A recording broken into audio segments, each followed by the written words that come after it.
Olá, eu sou o Christian Malheiros e sejam bem-vindos ao podcast Justiça em Preto e Branco.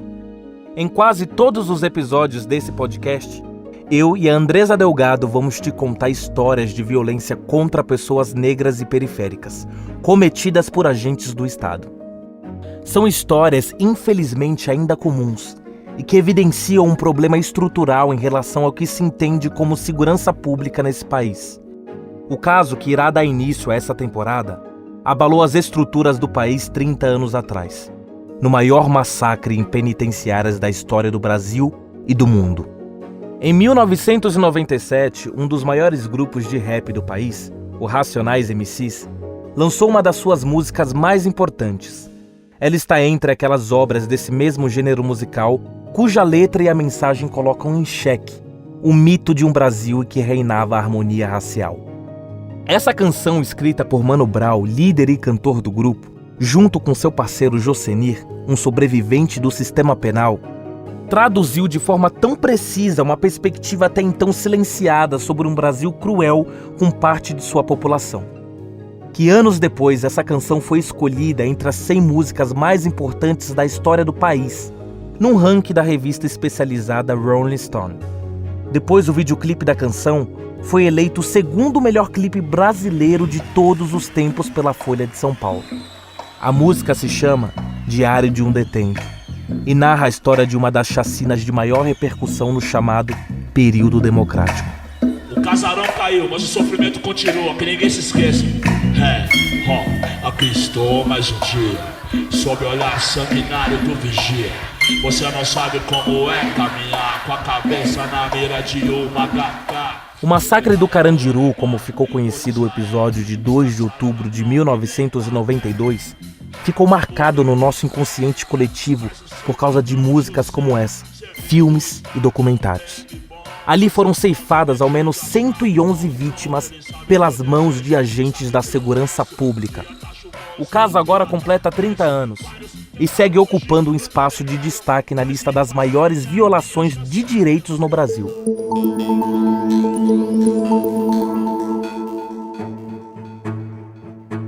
Como veremos em toda a temporada do Justiça em Preto e Branco, na ideia de justiça cabem muitas coisas diferentes, mas muitas vezes ela passa por uma mesma vontade: a prisão de quem cometeu crimes.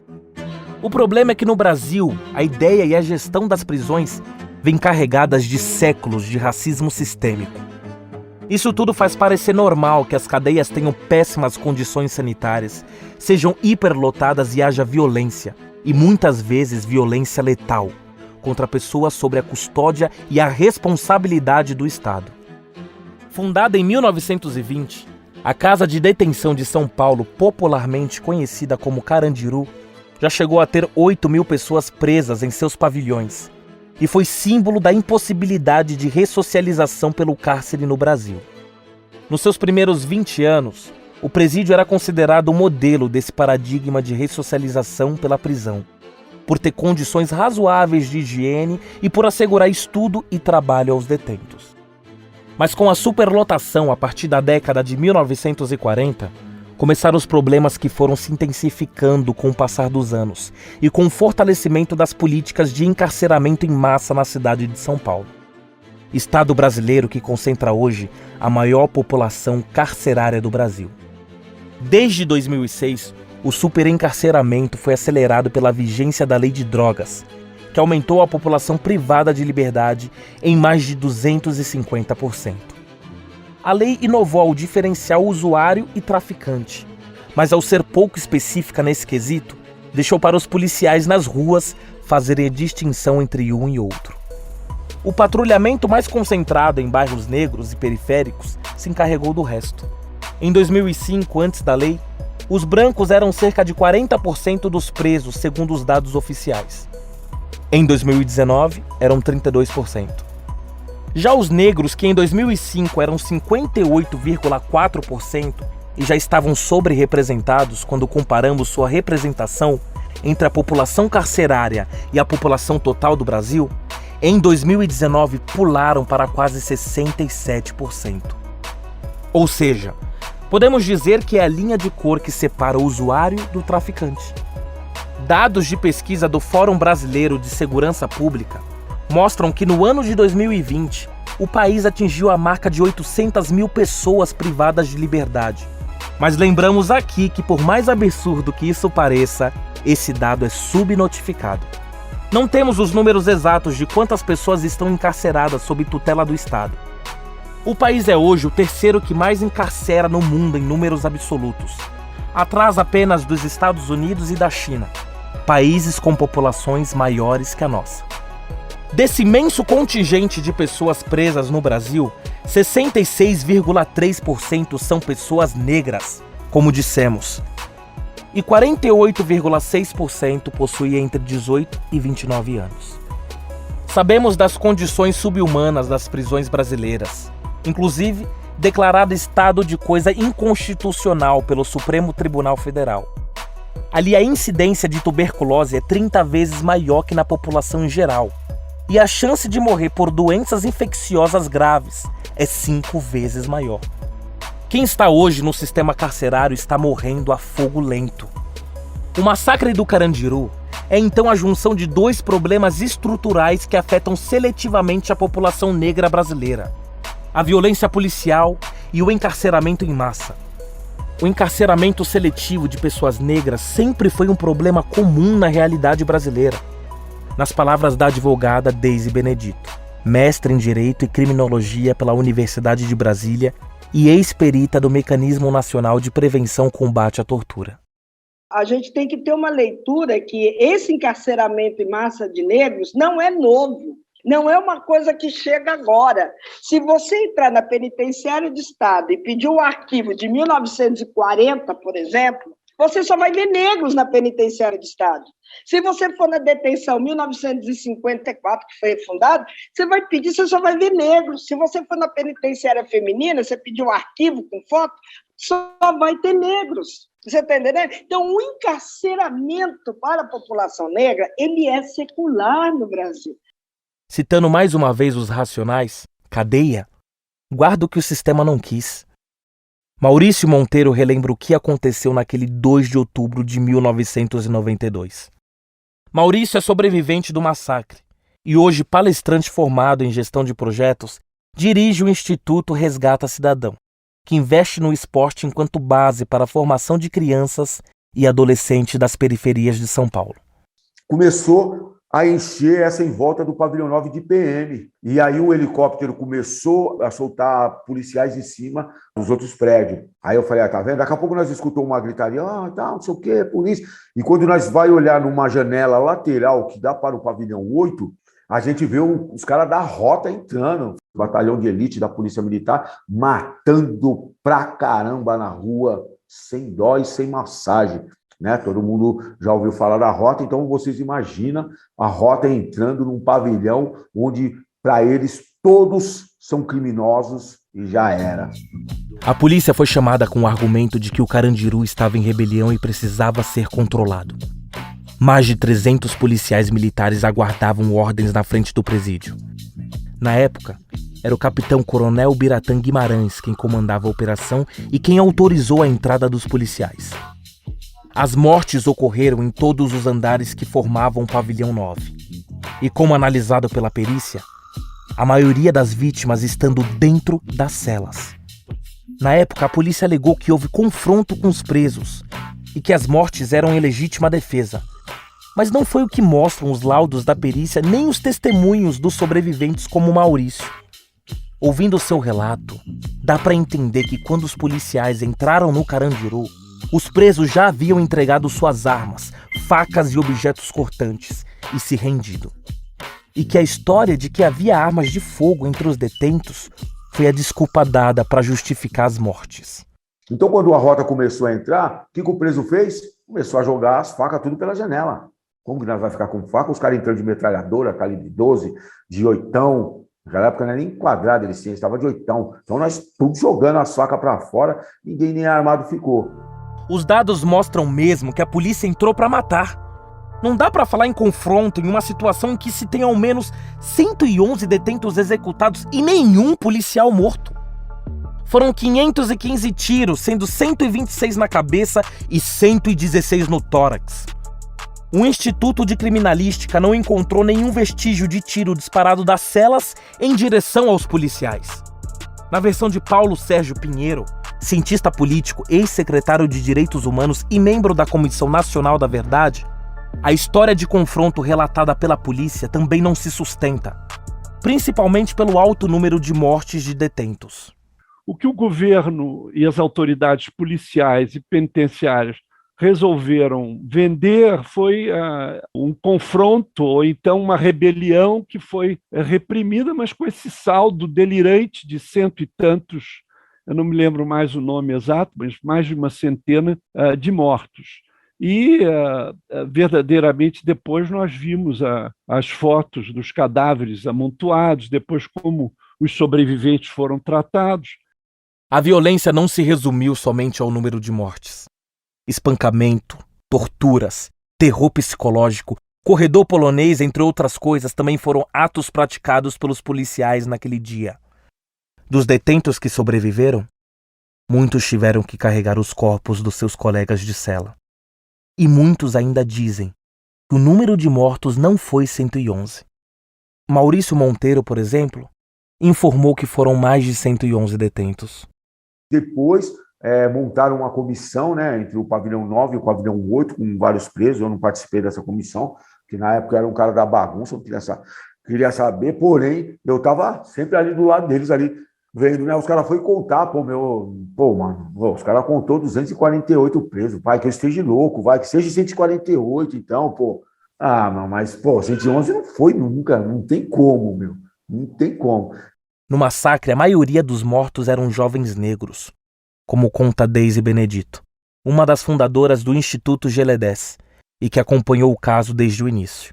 Os presos, né, eram muito jovens, então a faixa de idade dos meninos que morreram no Carandiru eram de 18 a 25 anos, entendeu? A maioria desses jovens que morreram no massacre, que se diz 111, né, a maioria desses meninos estavam de 18 a 25 anos, a maioria negros, a maioria não tinha sido julgado, eram presos na condição de presos provisórios, não eram julgados, estavam aguardando julgamento, entendeu? Então, você tem esse dado, né? Presos assim que não tinha nem execução. Como aceitar uma ação genocida como essa, justamente em um momento que se acreditava viver uma redemocratização do Brasil? A gente vivia, em tese, uma fase de consolidação da democracia após uma Constituinte de 88. Mas aquele episódio ia no caminho totalmente contrário a isso. Até ali, não se tinha visto nada parecido. O massacre na casa de detenção em São Paulo na última sexta-feira desperta indignação no mundo inteiro. O que aconteceu aqui há uma semana deixou marcas difíceis de apagar. Os corredores estão de novo em calma, os presos recolhidos. Mas o que ficou do massacre ainda está muito visível. Nos restos de móveis, roupas e objetos. Nas janelas e nas paredes das celas. No corpo dos presos e na memória dos sobreviventes. Essa limpeza, você percebia, o rodo, quando puxava, era sangue que vinha. Né? E realmente foi um negócio muito, muito sangrento. Né? Isso era visível ali nos pavilhões. E mesmo onde eles não estavam mais puxando água, tinha mancha de sangue, né? Embora no piso não seja muito perceptível, eu lembro que nas escadas, as escadas são de cimento mais poroso, então você via que aquilo estava manchado. Então isso era um detalhe que me deixou muito impactado. Esse que você ouviu é o Oscar Vilhena, diretor da Escola de Direito de São Paulo da Fundação Getúlio Vargas, que na época do massacre atuava como secretário executivo da Comissão Teotônio Vilela de Direitos Humanos. E por isso teve acesso ao pavilhão 9 no dia seguinte ao massacre. O caso gerou grande repercussão em jornais do Brasil e do mundo. O que aconteceu no Carandiru foi uma das maiores violações de direitos humanos já cometido pelo Estado brasileiro.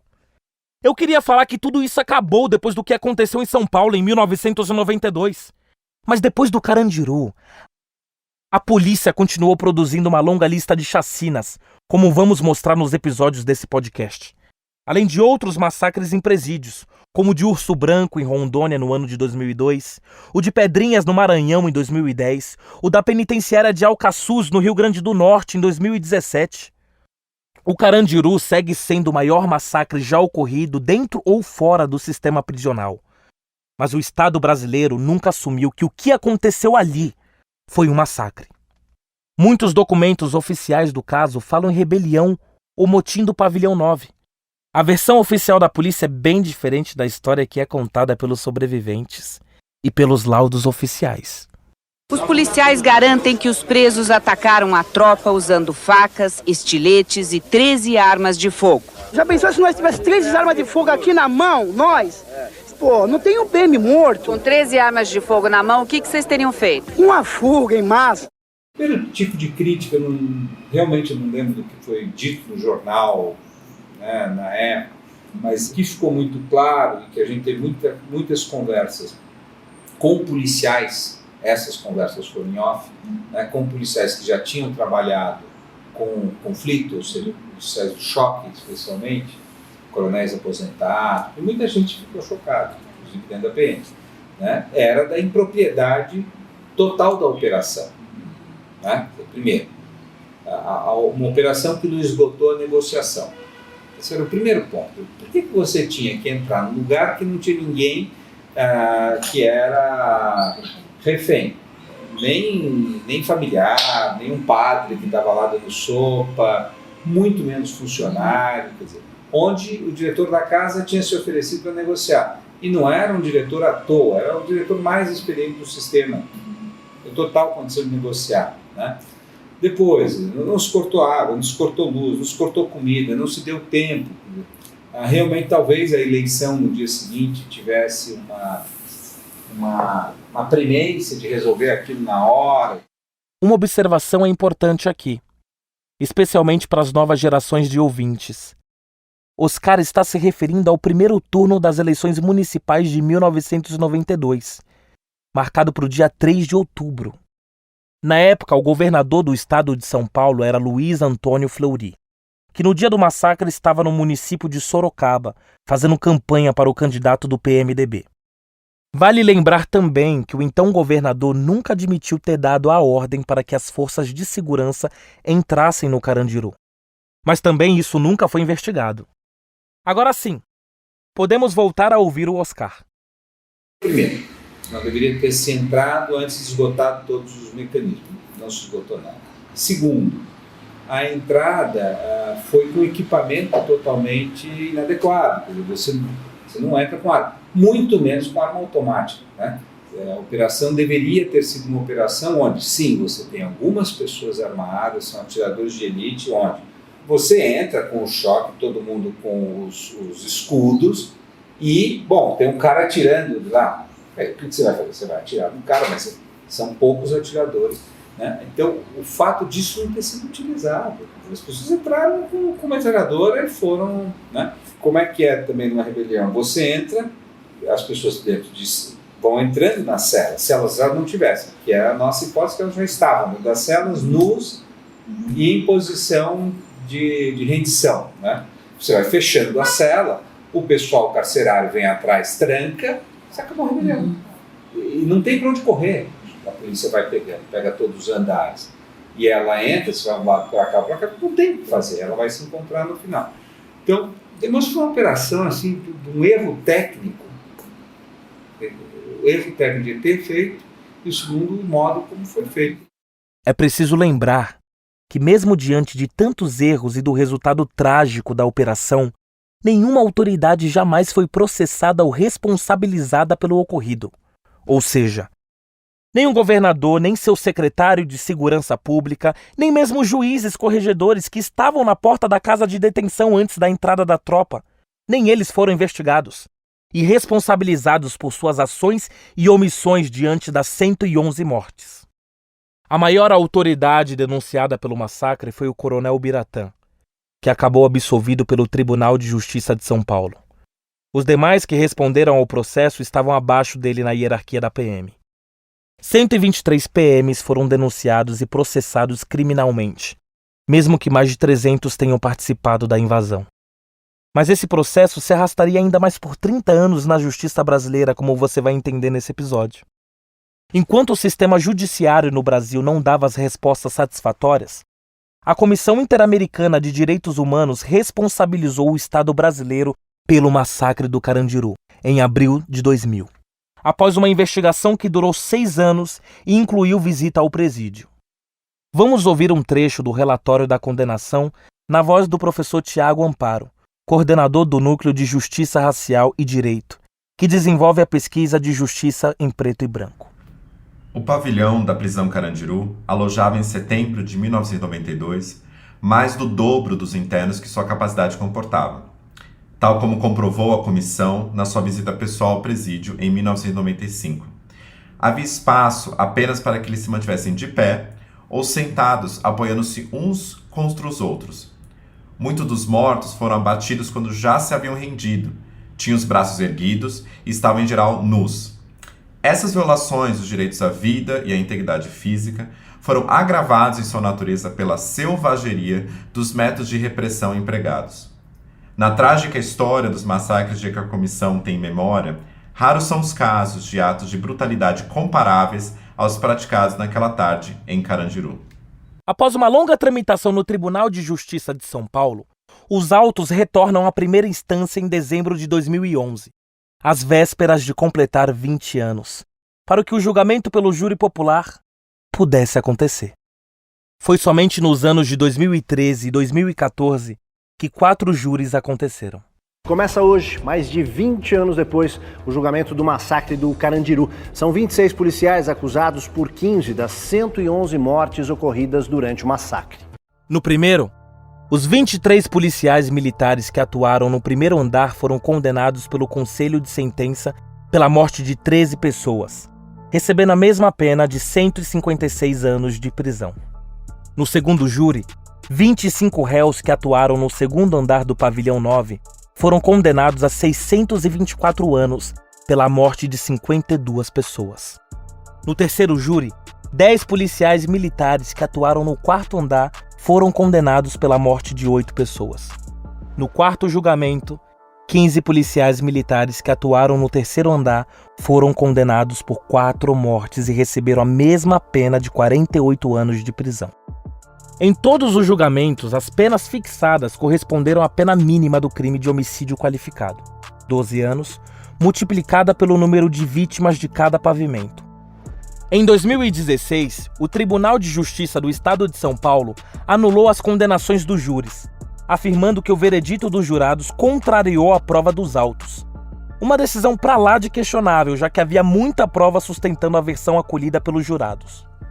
Essa anulação significava que todas as sessões de júri que levaram mais de 20 anos para conseguir acontecer deveriam ser repetidas para então se chegar a um novo veredito. Ou seja, foi mais um balde de água fria que arrastou o caso por mais alguns anos. E como se não bastasse, um dos desembargadores, o Ivan Sartori, hoje aposentado do tribunal e político apoiado por Bolsonaro, que foi candidato à prefeitura de Santos, defendeu que os policiais fossem diretamente absolvidos pelo Tribunal de Justiça em um voto que desconsiderava totalmente a soberania das decisões do júri popular. Desde 2016, essa anulação vem sendo discutida nas cortes que são superiores ao Tribunal de Justiça de São Paulo, o Superior Tribunal de Justiça e o Supremo Tribunal Federal. Em agosto de 2021, a 5ª turma do Superior Tribunal de Justiça restabeleceu as condenações, argumentando que não há provas para contrariar a condenação e que, portanto, o Tribunal de Justiça de São Paulo errou. A decisão do ministro do STJ restabeleceu as condenações, mas elas ainda não transitaram em julgado. Houve recurso ao Supremo Tribunal Federal. O ministro Barroso, do STF, negou o seguimento a esse recurso, mas ainda pode ter recurso dessa decisão. A justiça corre rápido quando é para encarcerar pessoas negras por tráfico ou roubo. Mas no caso do massacre, ela se arrasta por 30 anos. No momento em que gravamos esse podcast, em outubro de 2022, ainda não existe nenhuma condenação penal definitiva relativa ao massacre. Diante do restabelecimento das condenações pelo STJ, no mesmo mês que foi apresentado à mesa diretora da Câmara dos Deputados, o projeto de lei 2821 de 2021, para que fosse anistiado todos os agentes de segurança pública do Estado de São Paulo processados ou punidos pelos crimes cometidos no Carandiru. Esse projeto de lei foi aprovado pela Comissão de Segurança Pública da Câmara dos Deputados e, na sequência, pela Comissão de Constituição e Justiça e de Cidadania. Uma informação estarrecedora que merece a nossa atenção. Afinal, um projeto de lei que afirma que o massacre foi um ato de bravura dos policiais, verdadeiros heróis da pátria, é uma afronta à nossa Constituição. Muitas coisas estranhas e contrárias à lei aconteceu no processo do Carandiru. As anulações das condenações pelo Tribunal de Justiça aconteceram tanto no caso do júri do Coronel Ubiratã, como na anulação dos júris dos policiais. Nos dois casos, a anulação contraria o que diz o Código de Processo Penal e a Constituição. Um episódio em especial chama muita atenção. Em 2001, o Coronel Ubiratã Guimarães, responsável pela operação no presídio, tinha sido condenado pelo júri popular a 632 anos de prisão. Recorreu e, por decisão do Tribunal de Justiça de São Paulo, foi absolvido em 2006. Nessa situação específica do coronel, o mais impressionante foi o fato do Tribunal de Justiça de São Paulo argumentar que a decisão foi anulada porque os jurados condenaram sem querer condenar. Em entrevista, os jurados disseram que quiseram sim condenar. Naquela ocasião, ocorreram diversos protestos em São Paulo, como conta o senador Eduardo Suplicy, que participou de um deles no Palácio da Justiça. Sim, eu de fato participei desses protestos porque avaliei que era importante que justiça fosse feita e como as evidências de que houve ali um abuso por parte das autoridades e inclusive do comando que levou a aquele massacre, era importante que nós expressássemos a nossa opinião sobre como seria importante que fosse realizada a justiça adequadamente no episódio. Ubiratã morreu em setembro daquele mesmo ano, enquanto cumpria seu segundo mandato como deputado estadual. Por isso, seu caso acabou sendo arquivado sem uma condenação definitiva. Vale lembrar também que ele se elegeu para este mandato sadicamente com o número 111, em clara referência ao número de mortos no massacre. Um dos maiores problemas em todos os casos trazidos nesse podcast é a lentidão proposital em todas as etapas dos processos judiciais que lidam com arbitrariedades do Estado. Mas esses 30 anos do Carandiru conseguem ser ainda mais absurdos. Quem nos explica sobre essa demora no caso do Carandiru é Marta Machado, coordenadora do Núcleo de Justiça Racial e Direito da FGV, e que participa dessa pesquisa.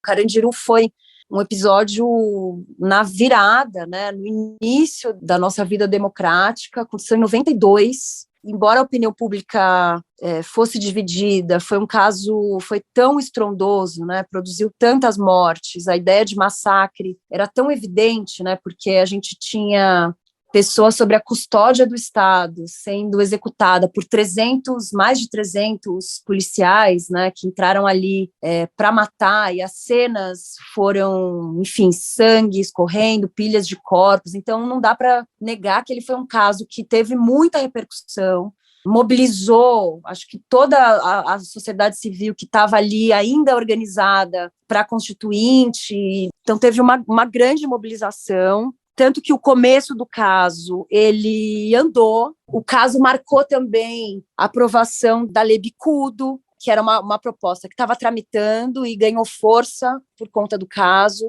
O caso começa na Justiça Militar, então a denúncia é oferecida primeiro pela Promotoria Militar. Isso acontece rapidamente, muita gente é ouvida. Naquele momento, a Justiça Militar era claramente vista como uma fonte de impunidade, tinha uma aposta na Justiça Civil, né, uma aposta que hoje, depois de 30 anos, a gente já questiona, né?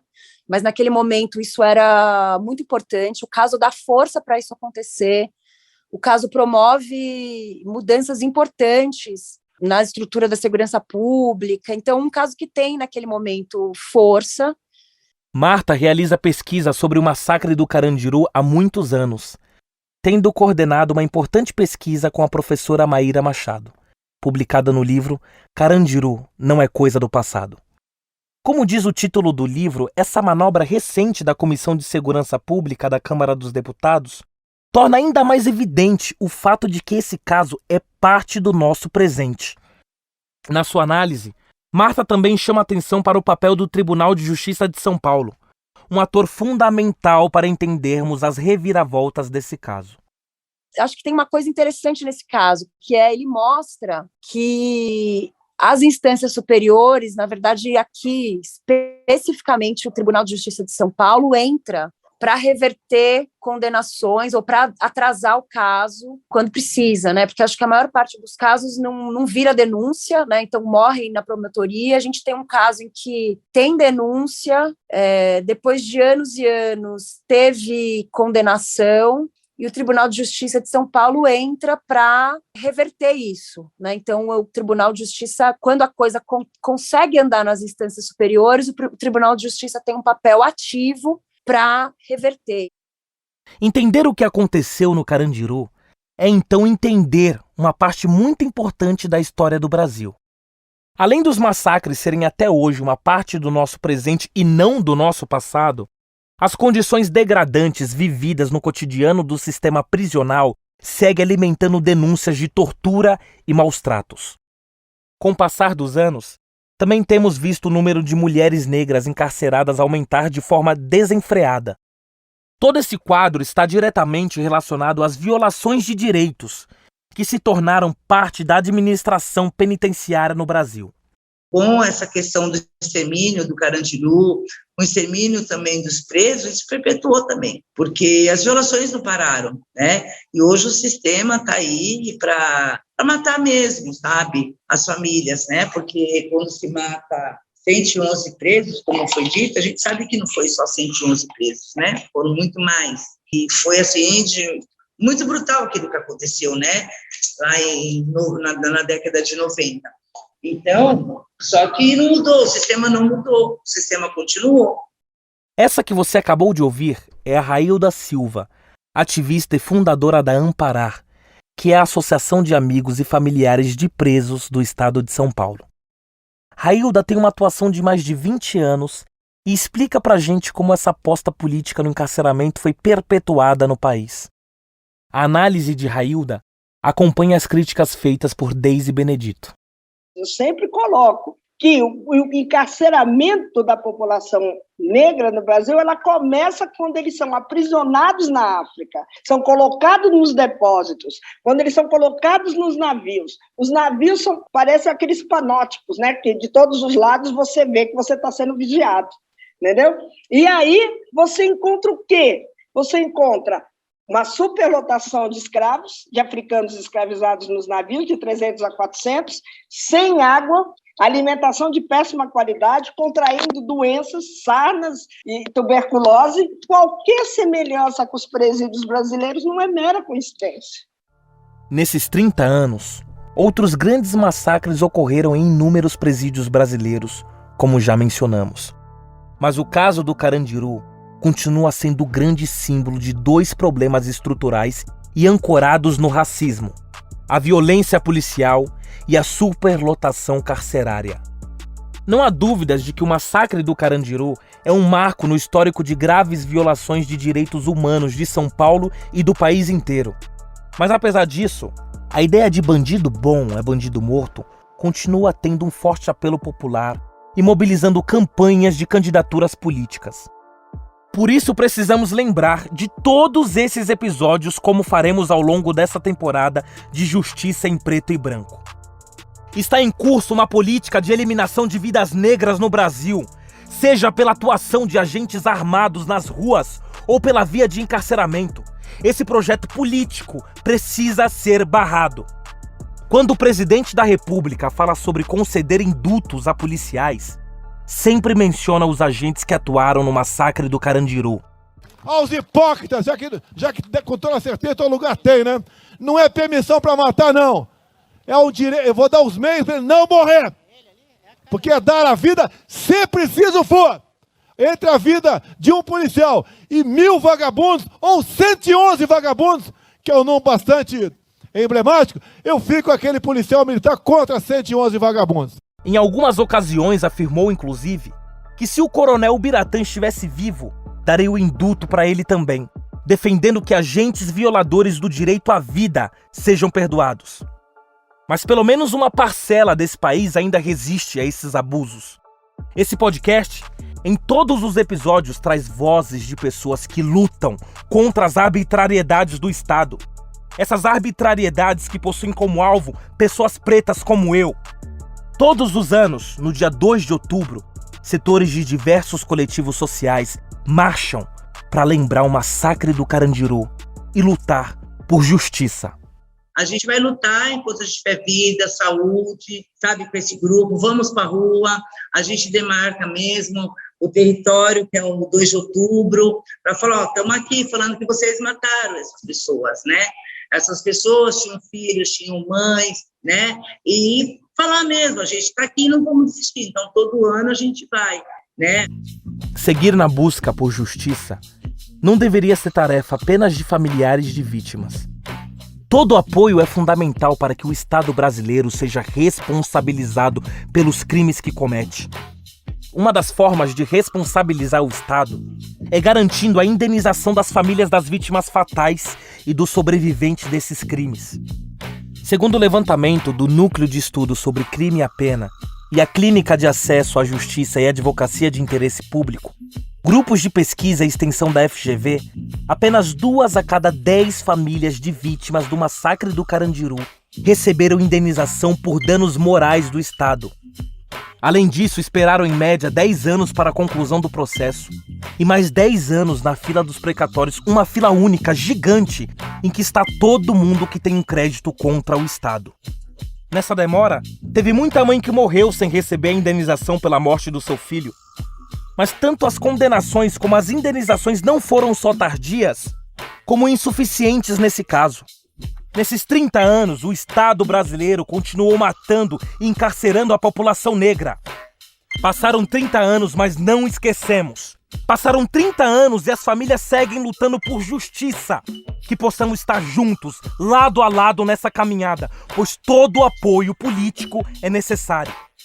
As lutas pelo desencarceramento e pelo fim do genocídio negro crescem no Brasil. As passeatas e os atos públicos seguirão. As denúncias seguirão. Nós, negros, não podemos mais ser enxergados como alvo sob o olhar conivente de magistrado branco. Cachorros assassino, classe lacrimogênio, quem mata mais Adão ganha medalha de prêmio. Você acabou de ouvir Justiça em Preto e Branco, apresentado por Christian Malheiros e Andresa Delgado. Dirigido por M.M. Isidoro, escrito por Caio César, M.M. Isidoro, Juliana Farias e Thiago Ansel, editado por Jéssica Correia e produzido por Guilherme Pinheiro, Mayara Mattenhauer, Ana Maron, Alexandre Maron e Cris Dias. Pesquisa coordenada por Paulo Ramos e Juliana Farias e realizada com a equipe de pesquisadoras formada por Inara Firmino, Júlia Gondani, Poliana Ferreira e Sofia Toledo. O projeto é realizado pelo Núcleo de Justiça Racial e Direito da FGV Direito São Paulo, que é coordenado por Marta Machado e Tiago Amparo, com coordenação executiva de Larissa Margarido, Natália Dutra e Tiago Ansel. Esse podcast é uma produção do Núcleo de Justiça Racial da Fundação Getúlio Vargas e da Ampere, e contou com o apoio do Google.org e da Tides Foundation, e com o apoio jurídico do Escritório de Advocacia Sesnick, Quintino e Salinas Advogados. Mas quem vai acreditar no meu depoimento, dia 3 de outubro, diário do Detrento?